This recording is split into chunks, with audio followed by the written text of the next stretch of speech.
design and culture and technology, there really is an emphasis on modernity and change and newness and a lot of things. People started to buy things. Things they didn't necessarily need, but things that they wanted. So consumerism in the 1920s is something that is relatively new. Uh, Assembly line manufacturing of consumer items makes consumer items cheap and readily available to all. The best example of it is the automobile. Now, the automobile is not invented in the 1920s. It's not invented by Henry Ford. Henry Ford doesn't invent the assembly line. What Henry Ford is known for in the 1920s is making the automobile efficient and cheap. So he perfects the assembly line manufacturing process. And so, in the 1920s, the automobile becomes readily available. People start investing in stocks. They start, to the average Joe, starts investing in businesses. Businesses take off in the 1920s. They're unshackled by the constraints that progressives had placed on them, and businesses are now innovating, they are producing, there are consumers out there who want to buy these things, and people are investing in these companies believing that if they put an investment in now, that the company will be more successful and they will make out on their investment in the future. So that's kind of driving the economy, this boom, this consumerism of the 1920s. And anything and everything could be mass produced. Appliances, conveniences, luxuries, anything you could think of, you could buy. The 1920s, I keep saying this, the 1920s is really culturally the first decade that we could put you in a time machine, drop you off, and you would know how to survive. A phone would ring in the house, and granted, you'd have to pick it up like this, but you'd know what it is. You could play music in your house on an electronic phonograph device. You could make food quickly in an electric or a gas oven. You could store your food in a refrigerator. You could iron your clothes with an electric iron. You could tell time with an electric clock. You could heat your towels in your bathroom with a heated towel rack. I kid you not, they sold those. You can vacuum your home with an electric vacuum. Most homes by the 1920s were wired for electricity, which meant now that it's wired for electricity, you've got to have things to plug in. So people are going to buy their first waffle iron and their first coffee pot and their first stove and their first dryer and their first washing machine and all these things. And when people start to make what are called their initial purchases, that's when you start to see a flurry of purchasing. Eventually, as more and more people buy these things, more and more people have these things, the price goes down. Think about the first Blu-ray player that came out. Okay, there's the latest technology. I had to start recollecting my entire movie collection on Blu-ray now. The first Blu-ray players that came out, how much were they? Hundreds and hundreds of dollars. Yeah, I bought a Blu-ray player for like $120. Because more and more people are buying the thing, therefore the price goes down. So as people buy, price goes down. It's called an X curve. Okay? Make sense? Now, eventually, if you think about it,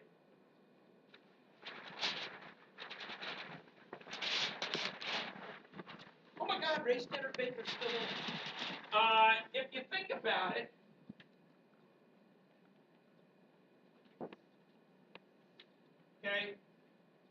1920, 1924, 1928. If people are starting to buy their first items here, and then the demand for those items increases, this is purchasing, this is cost, and you have classic economic X. These are called S curves. Okay? Just AP economic here. Okay? Eventually, you're going to get to a point where everybody has bought as many waffle irons as they're going to buy, as many heated towel racks as they're going to buy. People can only buy so many cars. People can only buy so many refrigerators. So initial purchases give way to what?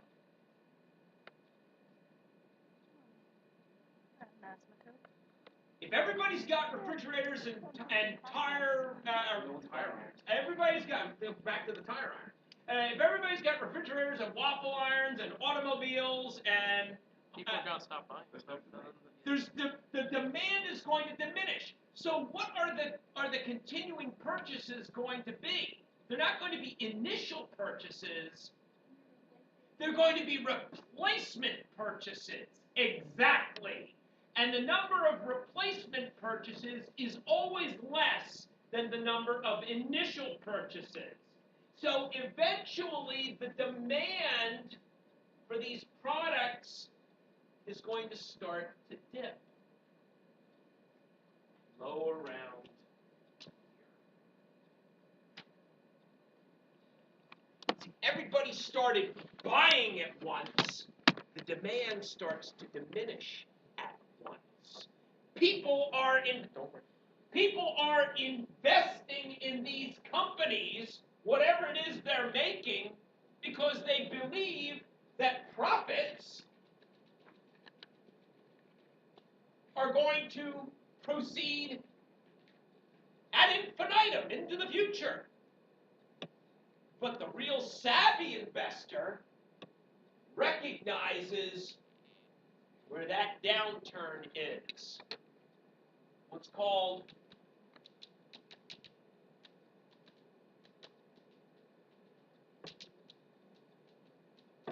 point of diminishing returns. Fancy economic term. But basically it just says people that stop buying whatever it is they're going to buy. And the savvy investor, when they recognize that you've reached this, what are they going to do with their stocks? Sell it. Bang! And if every company reaches that point of diminishing returns at once, crash. That's the depression. The depression is caused by the consumerism of the 1920s. This is a bubble. This is a classic economic bubble driven by the automobile and electronics. In the 2000s, the economic bubble was driven by, no, that was the 90s. That was the tech boom of the 90s. Everybody was buying tech stocks like they were going out of style. No, the economy of the 2000s was driven by real estate. That was a real estate bubble. But it was the same principle. People are buying up real estate left and right, but eventually you're going to get to the point where everybody who's going to buy real estate has bought it. And now you're stuck with property that isn't worth what you think it's worth. And things are only worth something because people place a value on it. There's a preview of AP economics.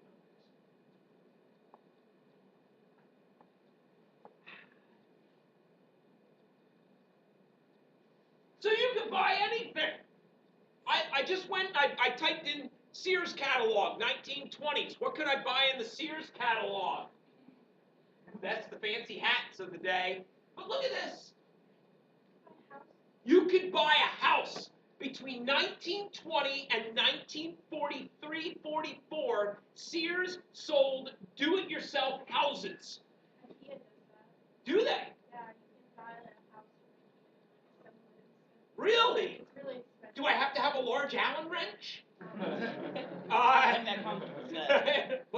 That comes with the set. That comes in the set. Yeah, you get the little S Allen wrench there. But yeah, I mean, if you type in Sears houses, take a look at those at some point. See what they look like. They're real nice. And look at this house, $5,140. You don't get one right now. Huh? Yeah, well, I mean, in today's prices, back then, $5,140 was a big deal, and that was a lot of money.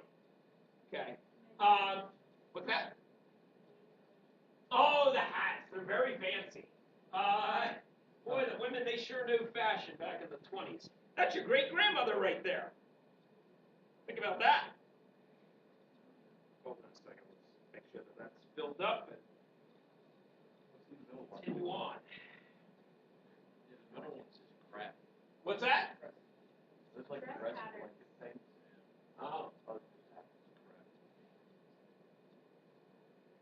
An automobile, Henry Ford could get you an automobile for $650, which is about 2/3 of a yearly salary. Isn't that what you basically pay for a car today? Yep. Yeah, things haven't changed. Okay?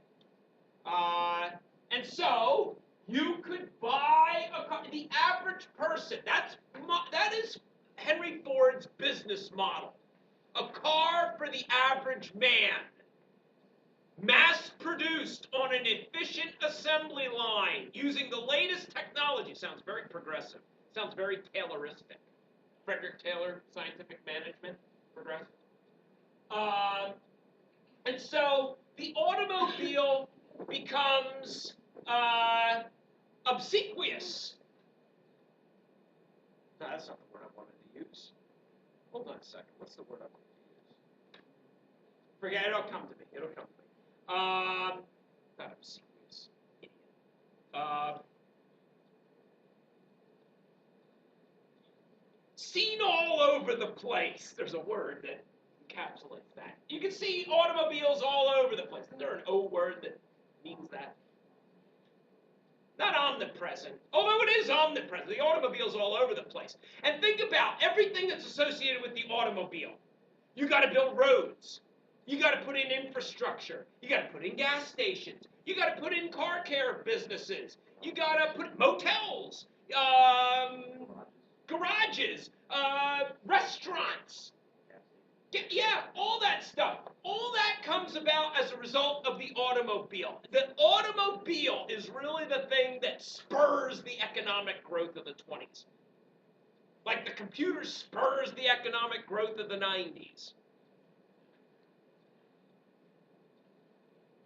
This is also the age of popular music. People could buy music and have it in their house. What were they buying? They were buying jazz records. Jazz, a mixture of African rhythms and popular music that had evolved since the late 1800s, became popular and seen all over the place. People had record players in their homes. People could go to dance clubs. They could see live performers play like Louis Armstrong or Dizzy Gillespie or my favorite, Jelly Roll Morton.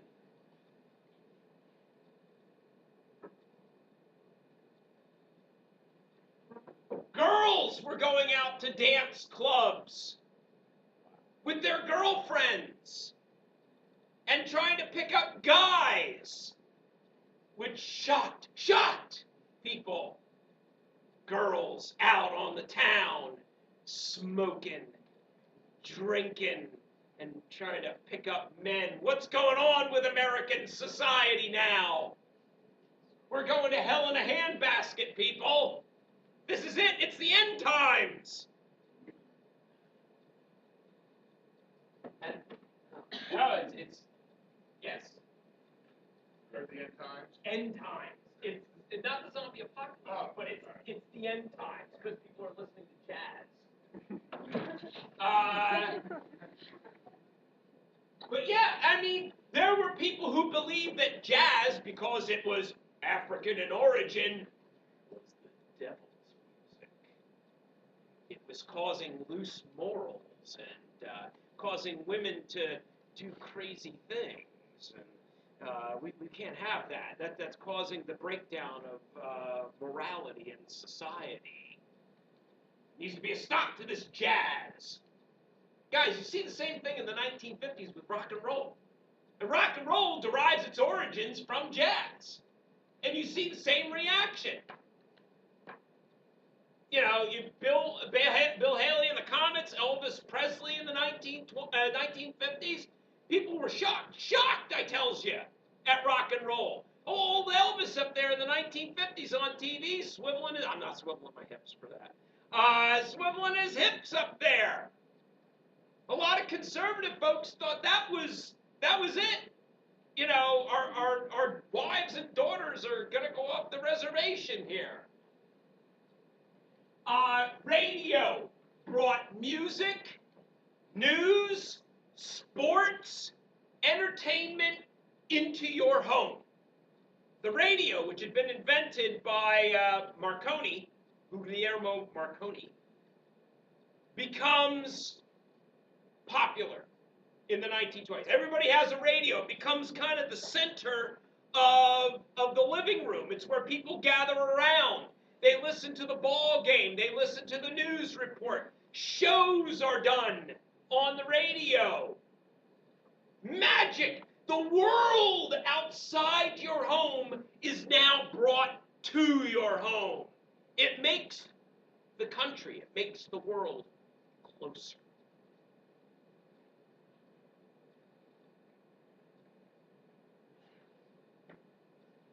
Culturally, people started going to movies. And in the 1920s, a new technology develops, what's called the talkie. They found a way to marry sound to picture by 1927. Hollywood becomes the center of movie making in the country. Prior to that, movies were made in Fort Lee, New Jersey, and Mamaroneck, New York. You watch any of those old-timey movies, they were made in New Jersey and New York. They go out to California. I was going to say California, eh? They go out to California because out in Hollywood, the weather's perfect all the time. Sunny and 72 degrees. Yet in Hollywood, you have access to the mountains and snow. You got access to the desert. You got access to lush green areas. So it's kind of a perfect place to be so you can get a variety of different venues to film in. Popular movies.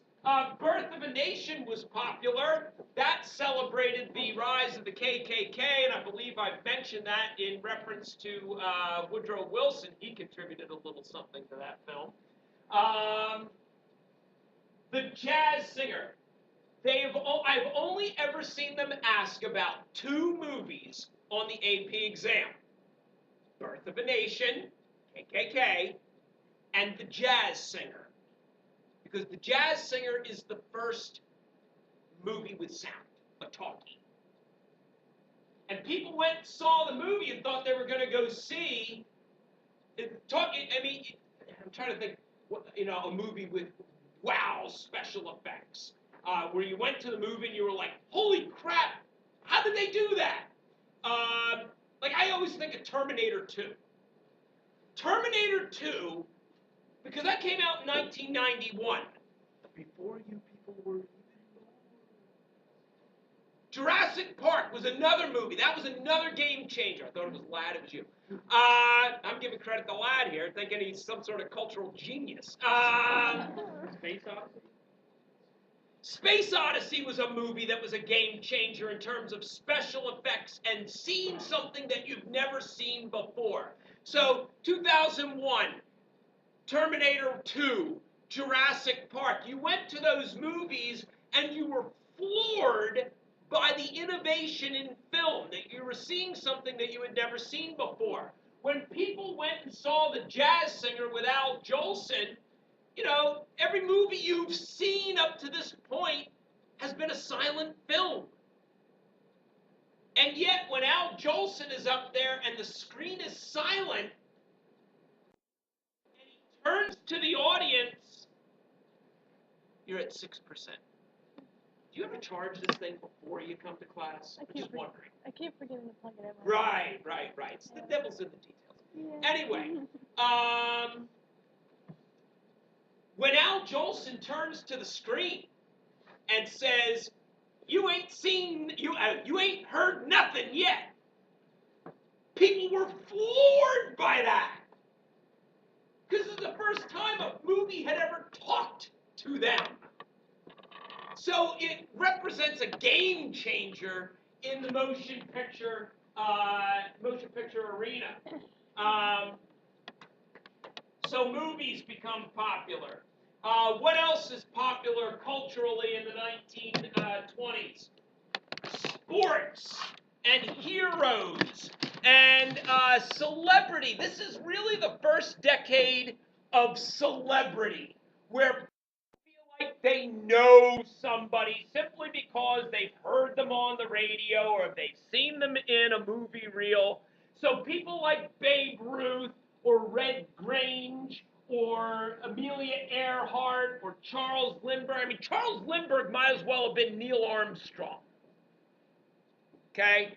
You all know who Neil Armstrong is, right? Okay, good. All right, just check. You never know. But Charles Lindbergh, who makes the first transatlantic flight, from New York to Paris.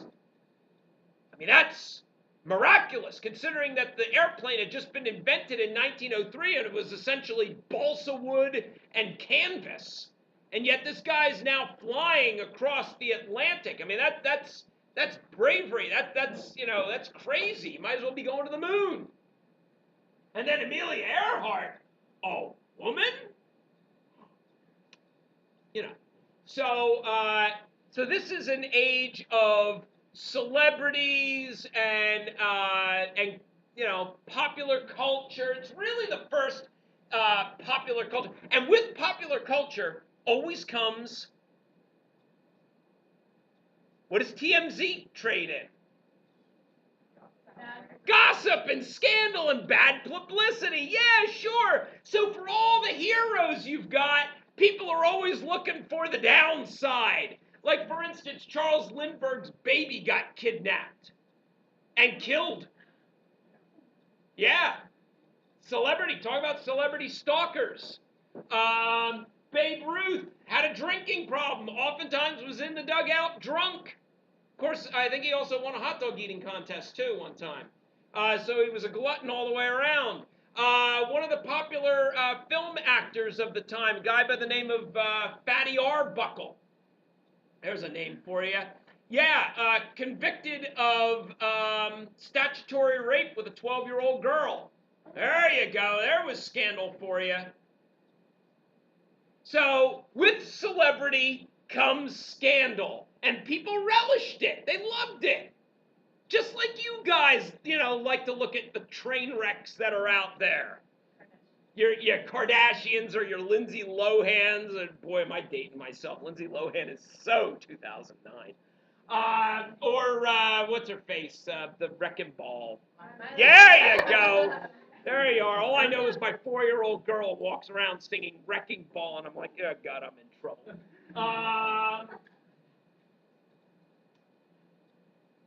This was a time where some women challenged the traditional role that women were supposed to play. If the Victorian Gibson girl of the late 1890s was supposed to be dressed from neck to ankle and seen and not heard, in the 1920s, their daughters are out there wearing short dresses, showing their knees. Oh my God, showing knees. Bobbing their hair, dancing, prancing around. My God, that you could be arrested in some beaches for looking like that. I kid you not. It was a real challenge to the morality codes of the time, the Comstock laws that were enacted that tried to enforce morality, especially women's morality. Women challenged that. The flapper, as they were called. Dorothy Parker, who's kind of the godmother of the flapper movement. She was a writer, philosopher, smoker, drinker. She hung out with the guys. They used to hang out at a club in New York called the Algonquin. And does anybody watch Hotel Impossible? With Anthony Mercuri? He revamped. Okay, so at the beginning of one of the hotels that Anthony Mercuri revamped is the Algonquin Hotel in New York City. It was a place where a lot of the celebrities and the literati, the cultural icons of the day would hang out, and they would sit and they would drink and they would talk and they would smoke and they would talk about the issues of the day. Well, Dorothy Parker was one of the guys who hung out and did that. The playful flapper, here we see the fairest of the fair. She's not what Grandma used to be. You might say, au contraire. Her girlish ways may make a stir, her manners cause a scene, but there is no more harm in her than in a submarine. Oh, boy, they knew poetry back in the 1920s, didn't they? I love her line in 1930, 32 or 33.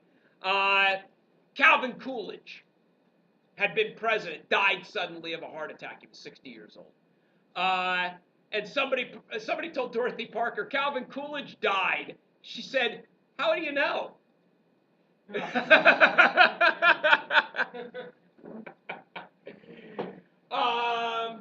So anyway, she was kind of a saucy bird. In terms of the writers of the time, these were writers like Hemingway, Gertrude Stein, who, by the way, was one of the few out women of the 1920s. It was not normal for women to come out. She was out in the 1920s. Talk about, pushing the boundary. F. Scott Fitzgerald, The Great Gatsby. Mr. Mellon, how would you characterize The Great Gatsby? Hey, The Great Gatsby, he was great. Did anybody see that movie with Leo? Yeah, Back to School, yeah. Which is, by the way, a much better movie than Great Gatsby. Rodney Dangerfield, much more enjoyable than Leonardo DiCaprio. Did anybody see Great Gatsby with Leo? Yes. And? You liked it? Yeah, I liked it. Okay. I mean, but isn't it overly critical of the consumerism and the shallowness of people in the 1920s? Yes. And that's really what the lost generation of writers were all about. They were critical of America. They were critical of our values. They were critical of our consumerism. They were critical of our shallowness, that people seem to have lost their way. Some people were so depressed by all of this that they decided to deprive themselves of their nasty oxygen habits, like Hemingway. The old man in the sea. The guy in the boat doesn't even know I'm looking at him. Real? No? Nobody? Okay. The art of the day. Now, Duchamp, Picasso, obviously they were on something more than caffeine.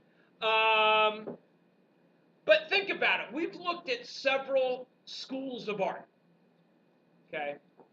In the Revolutionary period, you kind of had that patriotic American art.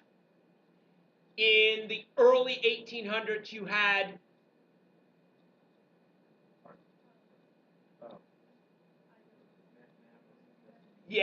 the Hudson River School. Thank you. In the late 1800s, you had an embracing of realism. I think I showed you like Cliff Dwellers, kind of the inner city, what was called ashcan art. Okay, George Bellows. Anybody read Mr. Bell's interview? Do you guys any of the art? The one he just had in Urea, he was talking about American realism. He was talking about George Bellows, and I commented that I talk about George Bellows and Cliff Dwellers in APUS as an example of realism and the kind of gritty, what is life really like, which is what the art of the turn of the century was really about. It was trying to convey the dirt and the grime and the realism of what life was really like. Well, after World War I, after the mayhem and the death in World War I, you get art that skews reality. Okay? So you get Cubism, and you get not postmodernism, that's in the 1950s and 60s. You get Cubism, you get Dadaism. What is Dadaism? Whatever you want it. It's whatever you want it to be. It's nonsense. Dada is French. It means nonsense. So there's almost like, in terms of art, a throwing out of all the conventions and just doing what you want. So, Picasso embraces shapes, cubism, geometry. This right here, this is by Duchamp. It's called, now wait for it, and you'll see it. Does anybody know what this is called? What is it? Close. Nude descending a staircase. Now look for it.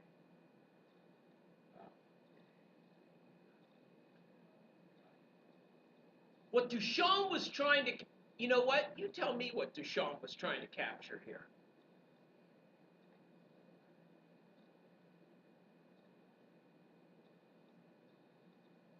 Come on, all you National Art Honor Society field trippers and art club and art quest folks. We got how many freaking art students in here? Can anybody interpret that painting? The formality. What do you mean? People of the time. First of all, how does that challenge the conventional tropes of art? Yeah. People are like usually just painting or drawing what they see. Right. Something that actually didn't. Yes. Physically see, like what kind of like went off of. Oh, he's off the rails here. Yeah, but like it's not like you can't. What is that? Like you have no idea what that is. He didn't physically see that. Like, what are You sure? What Duchamp is trying to capture here is the sequence of motion at once. All of it at once. It's almost like a and merged all together. You don't see it? Okay. I know. There's your stairs. Now, I mean, it embraces cubism because it embraces geometry and shape. So, I mean, it's definitely influenced by the time. But the point being that the artists of the time, influenced by the horrors that they had seen in World War I, challenged the conformity of art in the 1920s. They really tried to push the boundaries and come up with something new and unique that had not been seen before. Innovative art. Some would look at that and say, oh, that's weird.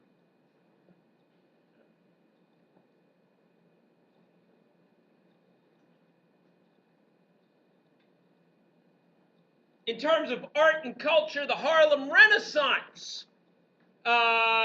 You see, as this is a result of the great migration of African Americans during World War I to northern cities. There is a flowering of culture and art and music and poetry and theater in the African American community, inspired in large part by W.E.B. Du Bois, inspired in large part by Marcus Garvey and his telling folks in the black community to embrace their African roots. You see this taking off of black art and music and poetry. Langston Hughes. Now, I know everybody in English interprets poems, because that's all you seem to do over there. Have you guys done Langston Hughes? Anybody done Langston Hughes? Jesus God almighty, what the hell he murdered? Anyway, Langston Hughes, probably the best known of African American poets. I too sing America. See if you can interpret with me.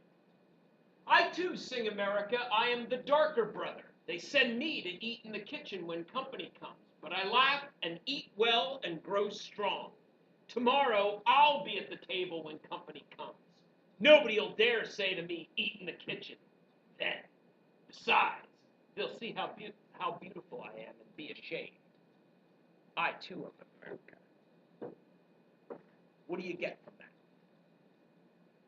Yeah, Kramer.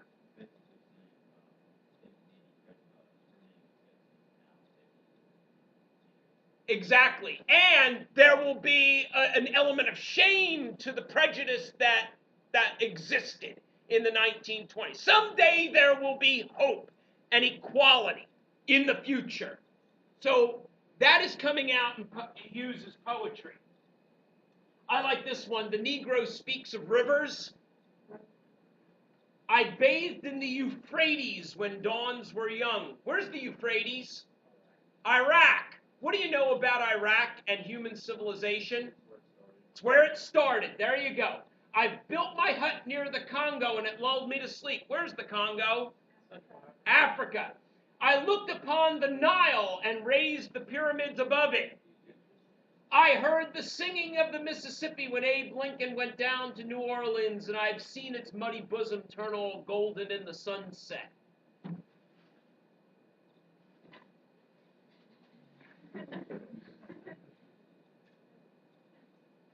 What's Hughes saying here?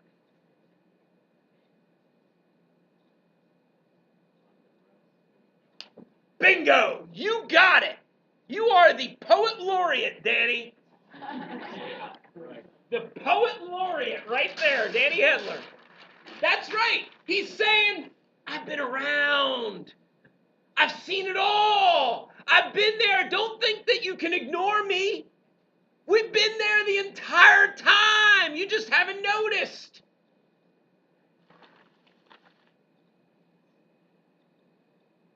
And another one of my favorites.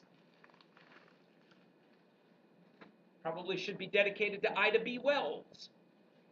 Southern gentle lady, do not swoon. They've just hung a black man in the dark of the moon. They've hung a black man to the roadside tree in the dark of the moon for the world to see how Dixie protects its white womanhood. Southern gentle lady, be good, be good. They say it's black man, white man, He's critical of the Ku Klux Klan here. Yeah, absolute lynchings. Yeah, exactly. So, if you get a chance to read some of Langston Hughes' poetry, it really is good stuff. I don't know whether you guys do that in English or not, but what's the last thing you did in English? Yeah.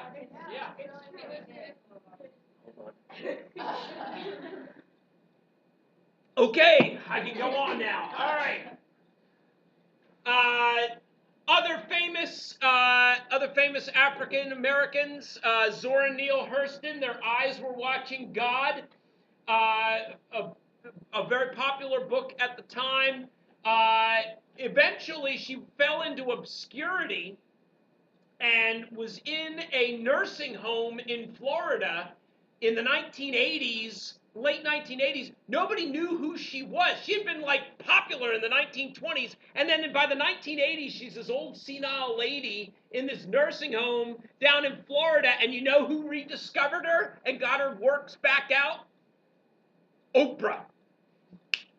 Oprah.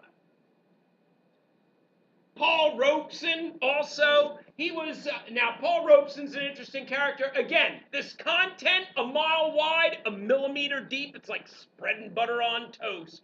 But if we had some time, Paul Robeson would be a great guy to look at because not only was he an actor, not only was he a singer, he was also a football player for Rutgers, he was a boxer, he was a political activist, and in the 1950s he was accused of being a communist.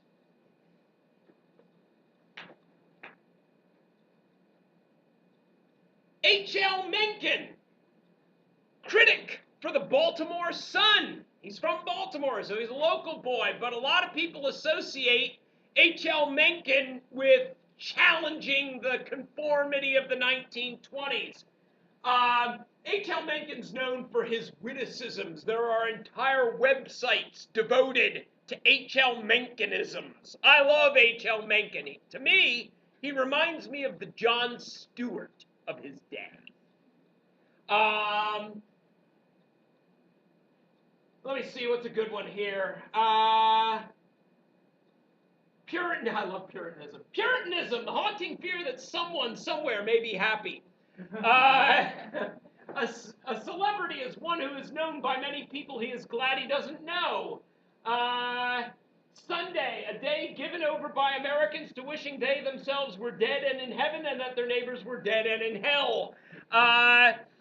Mencken was critical of the politicians of the day. He was critical of the consumerism. He was critical of the shallowness. He was critical of celebrity. He was just critical all around. I mean, he was just like a big ball of sarcasm. So I love him. I think he's great. So what is the impact of all of this modernity that we're seeing? Sociology, not to make a sell for another class in the social studies department, but sociology is what's the word I'm looking for? A field. It's not a science. It's a field that comes around in the 1920s. What is the impact of people interacting with other people? Interacting with technology. What impact does that have on whole groups of people? That's what sociology is. In what's called the Middletown Report, two sociologists, Robert and Helen Lind,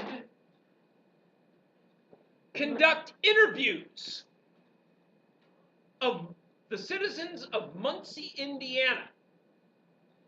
Now, you can go online and you can get the Middletown Report because they've done Middletown 1, Middletown 2, Middletown 3, Middletown 4, Middletown 5. They keep going back to the same place. And they've been doing this for decades.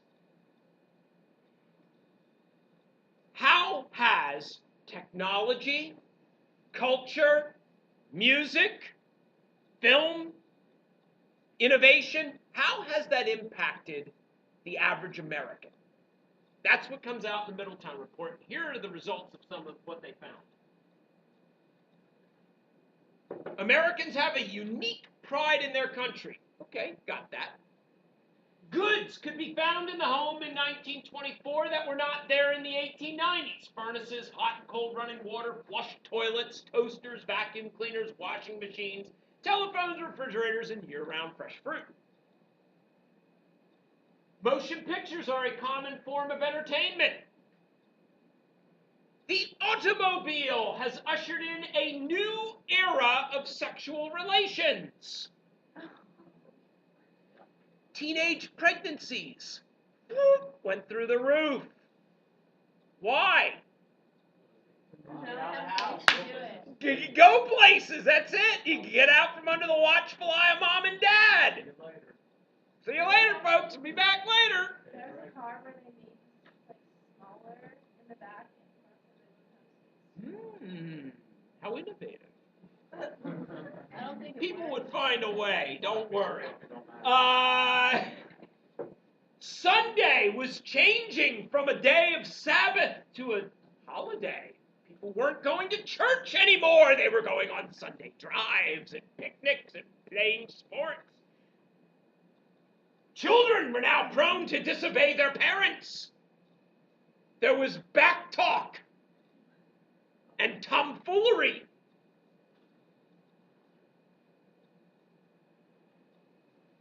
People are going to start to react against these changes. And what you see happening in the 1920s is a reaction against this modern society, a reaction against technology, a reaction against change, a reaction against culture, a culture that a lot of people see as undermining traditional American values.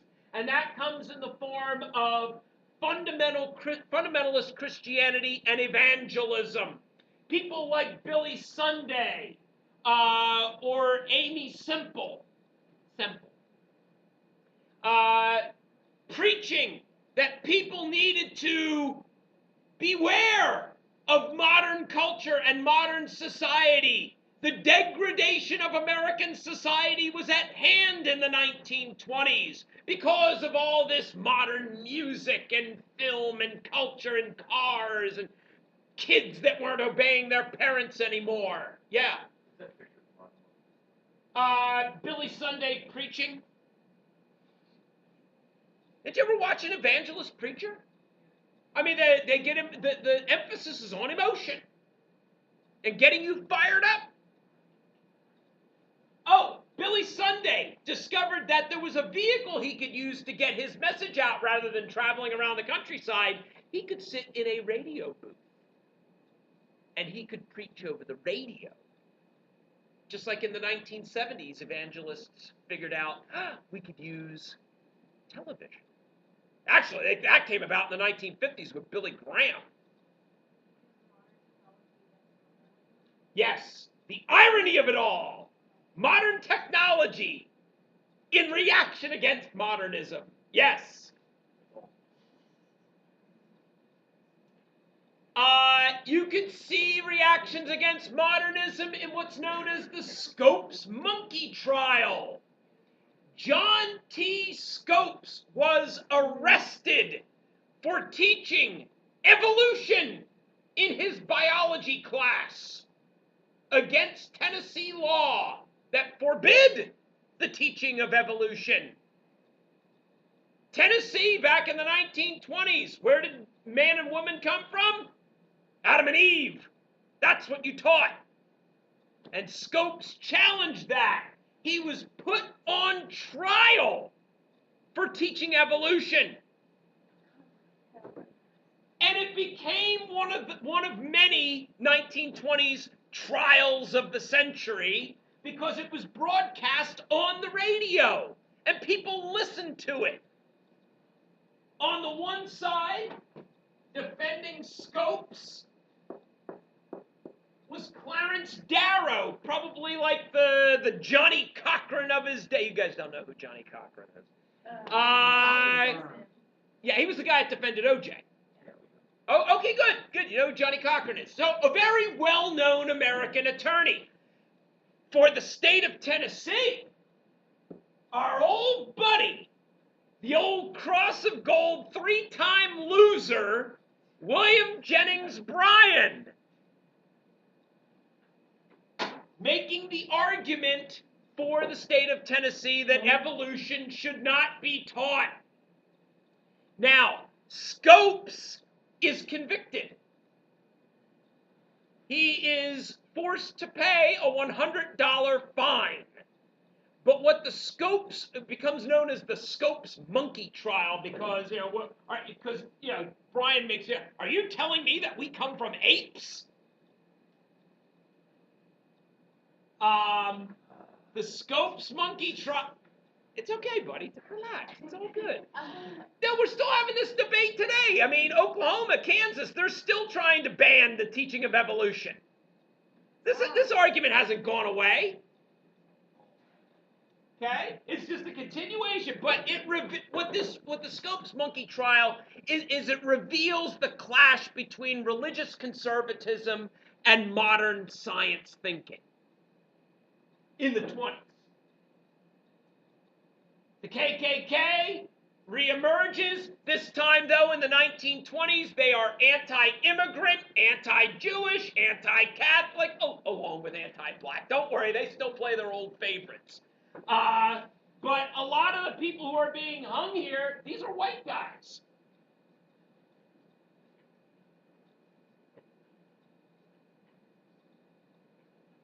That 100% Americanism that came out of World War I, in the 1920s, you were expected to toe the line and be patriotic. And if you challenged that, if you were a member of a labor union, or if you were a radical thinker, or if you were an immigrant and you spoke funny and had a funny religion or a funny language, and you were doing the bippity boppity, you could find yourself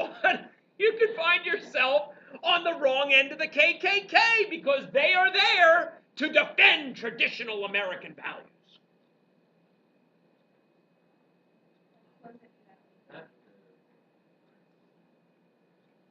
So people like Sacco and Vanzetti, hi, my name is Sacco. Sacco and Vanzetti, two Italian immigrants from Massachusetts who were convicted and executed for murder when there was absolutely no evidence that they had committed the crime. They were picked up because they were Italian, Catholic, and socialist. The unholy trifecta. And a lot of Italian Americans, ask Mike Bell about this. Ask Mr. Bell about Sacco and Vanzetti. A lot of Italian Americans today point to the Sacco and Vanzetti trial as an example, prime example of anti-immigrant, anti-Italian, anti-Catholic sentiment.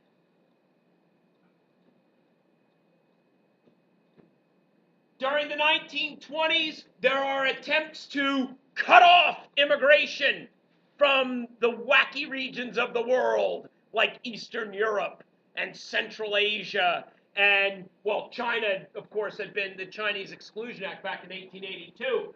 But these two acts, the Emergency Quota Act and the National Origins Act, the number of immigrants coming from Southern and Eastern Europe, Russia, Jewish immigrants, that was diminished. It tried to promote immigration from Northern and Western Europe. More, if you were white, if you were blonde, if you were Protestant, you were welcome.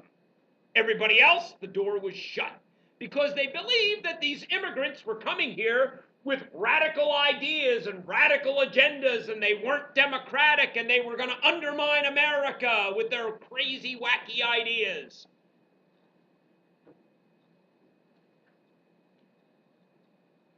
And probably, this is a real tough one, because it is a piece of progressive legislation, but it really is restrictive and conservative. Prohibition. This was seen as progressive, but it really is restrictive. And when you think of progressive, you think kind of liberal and freedom and, that sort of thing. But prohibition and the enforcement of prohibition under the Volstead Act, Congress's ability to go after people making illegal booze and distributing it, really turns America into a police state. People who would not normally be criminals, simply because they've got illegal booze on them, are now criminals. And you've got this war on drugs, this war on alcohol in the 1920s that leads to mass incarceration of people who would not normally be incarcerated. Yes. Exactly, because the mob traffics in things that people cannot get legally. They traffic in booze, they traffic in gambling, they traffic in prostitutes, they traffic, eventually in the 1930s and 40s, in drugs. No, I haven't. With Tatum O'Neal? I think so. Like from the 70s, yes. When I watched it, I thought it was like Ryan O'Neal and Tatum O'Neal. Tatum O'Neal became the youngest person at that time, I think, to win an Oscar. Yeah, she was like 9 or something. They sell bootleggers their own boots and stuff like that. Did you ever watch Boardwalk Empire? I mean, I know that's heading out the door, but they're going to be on their last season. But it's about bootlegging in Atlantic City and how the mob and politics control the illegal booze trade. Bars go underground, what are called speakeasies, because you had to be quiet. You couldn't make a ruckus, draw attention to yourself. In order to get in, you had to know the password. You had to speak easy to get in. Underground gin joints. Al Capone and other gangsters. The violence. The mob violence in Chicago and New York and Philadelphia and other major cities where the mob was trying to control the illegal the illegal alcohol trade.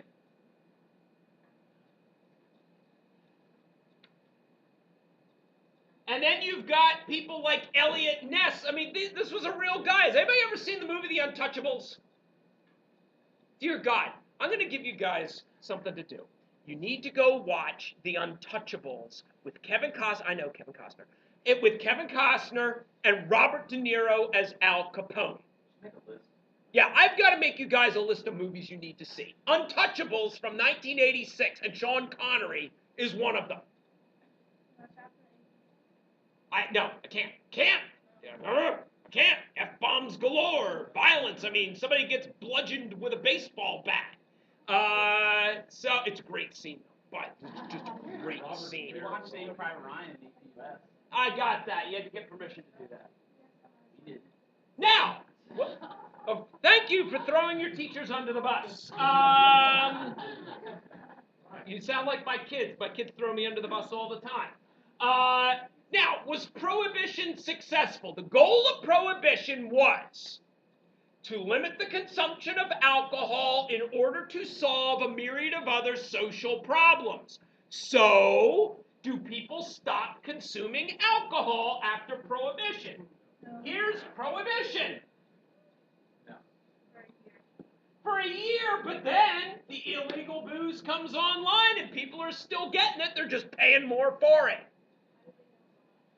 I don't know. I mean, how are they able to keep track of those records? I don't know. Who's keeping those records? I don't know. Here's the expenditure. People are going to spend money on the things that they want to get a hold of. You know what I see here? I see tax dollars lost. I think pragmatically. How can we as the government make money on this? That's tax dollars being lost right there. That's revenue. That's potential revenue right there, baby. And then the homicide rate, the murder rate.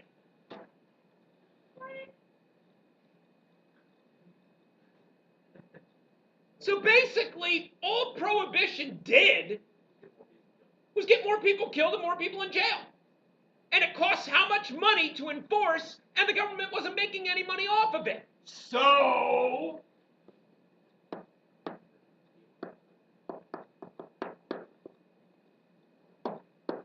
in 1933, the government finally decides to repeal Prohibition. Again, 18, want to drink, can't drink. 21, can drink. 18th Amendment, Prohibition. 21st Amendment repeals Prohibition.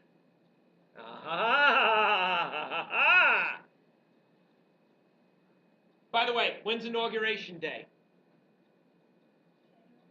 January 20th. And that's only been since 1936. 20th Amendment, January 20th.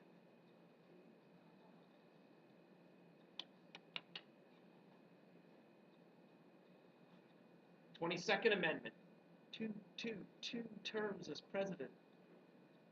22nd. Now, the 1920s comes to an end with the Great Depression. So what causes the Great Depression? Well, basically the economic policies of the 1920s. Thank you, Harding, Mellon, Coolidge. Industrial overproduction. They make too many things. Too many things, not enough buyers. Warehouses fill up with consumer goods that nobody wants. Well, why not sell them overseas?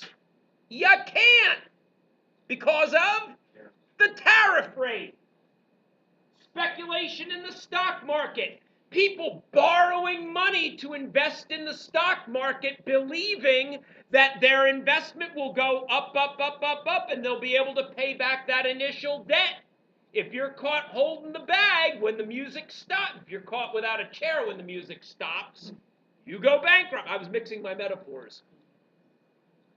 Overextended debt and buying stock on margin. I'll explain what on margin buying is, but buying stocks with money you don't have, believing that you will make money enough to pay back the initial debt. Banks had no reserve cash on hand. If a bank panic occurred, banks did not have reserve cash. So if there was a panic and a rush on banks, once the bank was out of money, that's it. The bank closed. You guys all have seen, hopefully, It's a Wonderful Life. I don't have your money. It's in Tom's house and Harry's house and Jimmy's house. When stock values decrease, people panic. They sell off their stock. And I'm not talking over a month. I'm not talking over a week. They sell off their stock in a day. It happens on a day. And I mean, people unload their stock. Stocks that have been going for hundreds of dollars a share are now worth pennies on the dollar. Market values crash, and when the values crash and people have borrowed all this money to buy stocks, they're now holding on to stocks that aren't worth anything. They go to the bank. They try to get out as much money as they can out of the bank to pay off their debts. The banks run out of money. When the banks run out of money, they're not loaning people money for mortgages, for business, for anything. The economy just grinds to a halt.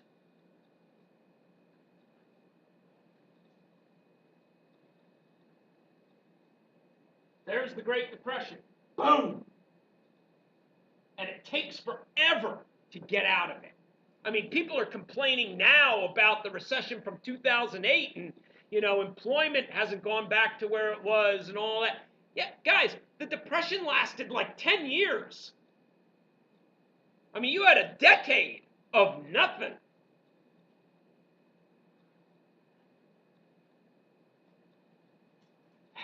Time to explain stock on margin. Yes, I do. What time do we get out of here? Okay. I got 7 minutes to explain buying stock on margin. All right. When you buy stock on margin, you are borrowing money to buy the stock. You go to a broker. Their job is to lend you money. Okay, so banking. Banks would not only take your money, put it in savings accounts, but they would also lend out money on investments. So you put up $5,000, the bank puts up $5,000, you can buy $10,000 worth of stock.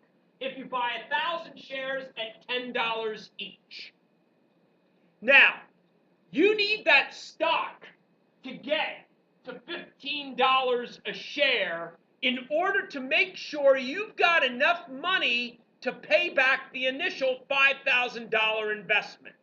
Does that make sense? Because you borrowed $5,000. So that's $5,000 that's on the side you've got to make sure is in reserve. Anything above $15 a share, now you're making money.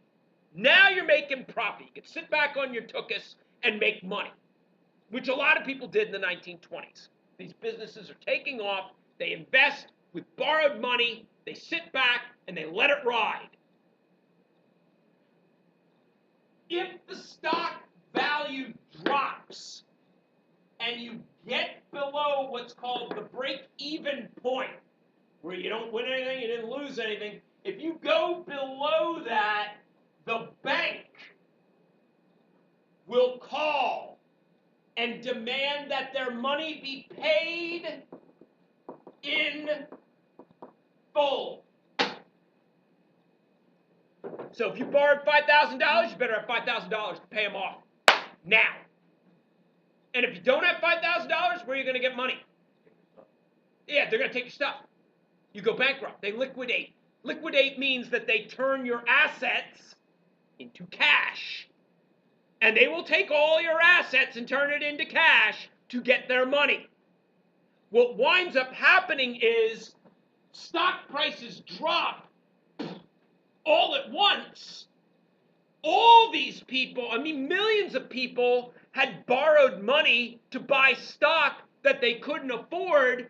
When the stock values plummeted to pennies on the dollar, the brokerage houses, these banks, couldn't get their investments back. They ran out of money. People ran to the bank to liquidate their assets to pay whatever they could pay off. The banks ran out of money. People went bankrupt, and you wound up with this massive spiral, this massive downward spiral. Does that make sense?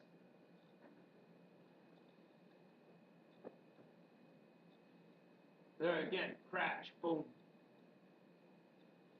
So in the 1920s with Herbert, and this by the way, this happened 6 months into Herbert Hoover's presidency, by the way, the guy that promised prosperity as far as the eye can see, a chicken in every pot, car in every garage. Yeah, 6 months into his presidency, this is what's happening. The economy grinds to a halt. There's no money in the banks. Businesses can't hire. Mortgages can't be levied. People are bankrupt.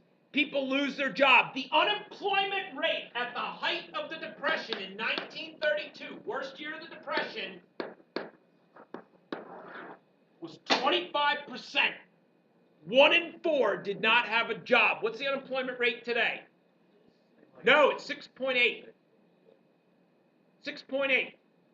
And people are complaining. 25% of people in America were unemployed. People lost everything. They moved into what were called Hoovervilles. People would take junk and whatever they could find, and they would build shelters. Anywhere and everywhere. People who were upstanding citizens one day became bums the next. The makers became the takers, to put it in Fox parlance.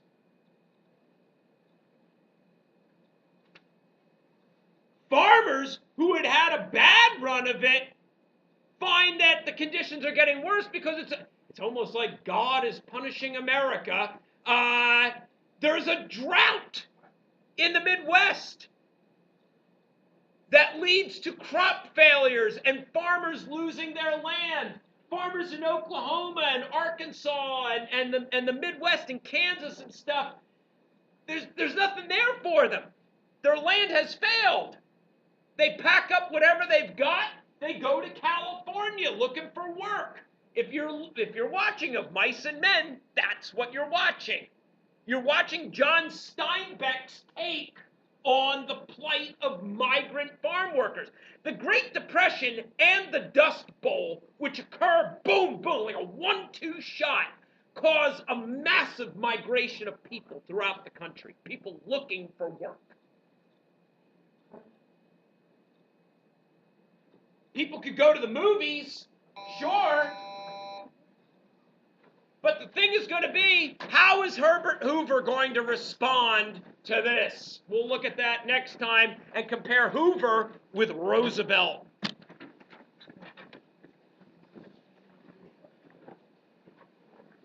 My question was going to be, people who settle their